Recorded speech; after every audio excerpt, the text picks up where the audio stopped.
guys, welcome in. This week, we're talking about generosity and all the unique ways you can give. Oh, want some?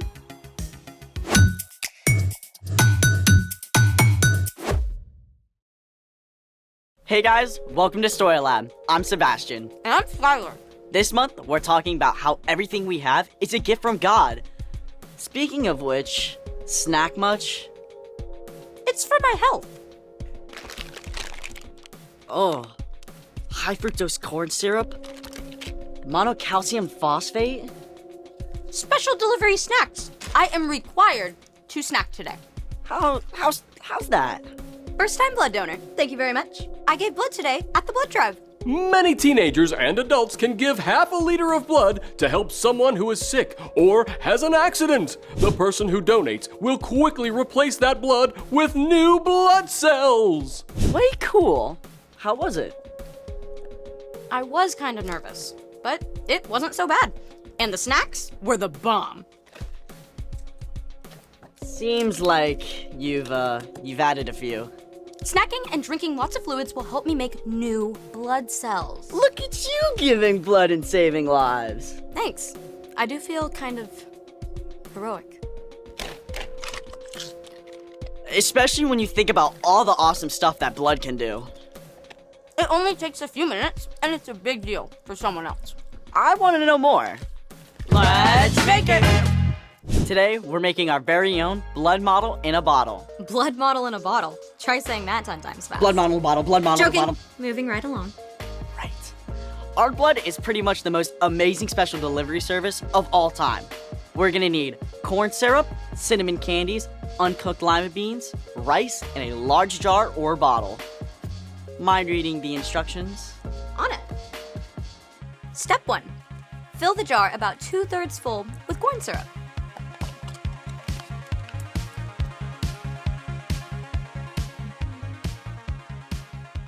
The corn syrup represents plasma. Plasma is the part of your blood that carries around all of the other elements. It makes up about 55% of your blood. Step 2. Add a good bit of cinnamon candies.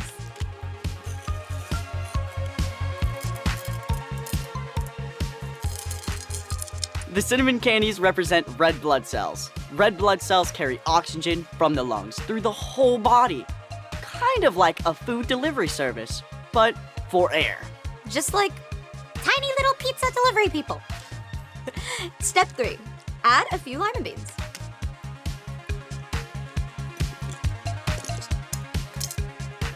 These represent white blood cells. You only have about 1 white blood cell for every 700 red blood cells.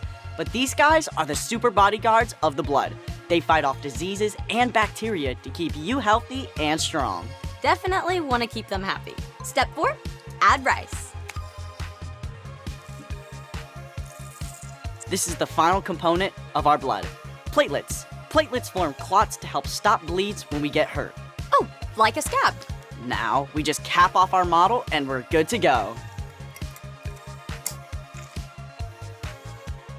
Hard to believe a couple little drops of blood can do so much. Literally can't survive without it. Definitely makes me want to give blood again sometime. Speaking of giving, it's time for...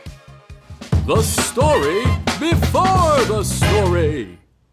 Today we're in 1 John. 1 John was written by, you guessed it, John. The same John who was one of Jesus' closest friends and recorded a full account of Jesus' life. In this letter, John wrote to some Jesus followers. Who were up against some big problems. False teachers were preaching untrue things about Jesus. John wrote to encourage the believers by sharing God's amazing love for us in sending Jesus. And how we can become more like Jesus as we follow him. Which is where our story starts. Take it away. Hey everyone, I'm Padma. And I can't wait to dig into God's Word with you. We start out with this line from 1 John. We know what love is because Jesus Christ gave his life for us. Love is a word we hear all the time. I love your shoes. I love ice cream. I love this song. But John goes deep fast because real love isn't just a momentary feeling. Jesus showed us that real love is action. Jesus lived his whole life for the people around him. He gave his time, his energy, and his compassion. Jesus could have demanded that everyone serve him, but instead, he took on the role of a servant and washed his friends' dirty feet. In the end, Jesus made the greatest demonstration of love ever when he gave up his life so that we could be in relationship with God. We know what love is because Jesus Christ gave his life for us. It's a mind-blowing act of generosity. And John went on to say, So we should give our lives for our brothers and sisters. because Jesus gave his life, it means we can give our lives. Gotta be honest, that sounds really intense. But John wasn't finished. Suppose someone sees a brother or sister in need and is able to help them. And suppose that person doesn't take pity on these needy people. Then how can the love of God be in that person? Did you hear that? Giving your life to show God's love doesn't have to be dramatic. In fact, most of the time, giving your life is a lot of small, ordinary moments. It starts with paying attention to the people around you. First, you see a need. Maybe you're rushing to get to the car, but you see your little sister is having a hard time with her shoes. Instead of just leaving her to struggle, you can give a few moments to help her tie them. Hey, let me help.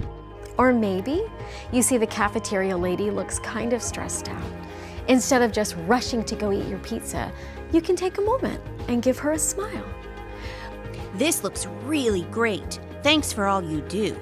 When you ask God to show you ways to give, you'll see needs all around you. From someone who needs a warm jacket, to a new kid who needs a friend, to your teacher who really just needs everyone to be quiet and listen. This is a broken world, and you can't fix everything, but you can make a big difference to those around you as you choose each day to give a helping hand or share your time. John finished by reminding the Jesus followers, Dear children, don't just talk about love. Put your love into action. Then it will truly be love. when we follow Jesus, we put love into action. We have the amazing opportunity to give up our lives in big and small ways each day to tell a beautiful story about God's generosity to the world. The end. Honestly, giving up my life has always sounded kind of big. Like going around the whole world to talk about Jesus. Sometimes God calls us to really big things, but for most of us, most days, it's all about being generous in the small things. So, What's our part in the story? The most important thing we can do every single day is look to Jesus and ask God to help us become more like Jesus. Jesus was incredibly generous. Generosity is making someone's day by giving something away. Jesus was all about giving. He's all about love in action. That's right. We talk about Jesus giving up his life on the cross. It was the greatest act of love ever. But Jesus had already been giving up his life every single day as he gave his time and his compassion to meet the needs of the people around him. So you don't actually have to go somewhere to do that? Exactly. God could call you to that someday. But right now, God has put people in your life who need your help. Your family, People in your neighborhood, kids and teachers at school. coaches and friends in your activities, and at church. When you keep your eyes open, God can show you ways to give. It might be sharing a toy. It might be putting down your game to give a few minutes of your time, It might be sharing some encouraging words. or something you can create, like a story, a drawing, or even a song, It all starts with looking to Jesus. and asking God for help. Thanks for giving me your time. And I'll see you next time. Bye. So here's the thing. Jesus showed us how to give. Jesus gave everything for us, and because he gave, we can give to others too, like our time, our encouraging words, even our snacks. Right now, I'm thinking I need to give something special. What's that? I think I need to give my blood cells some special delivery healthy snacks. Good call. Thanks for joining us in the Story Lab. See you next time. Want some? Yes? Mushroom chips?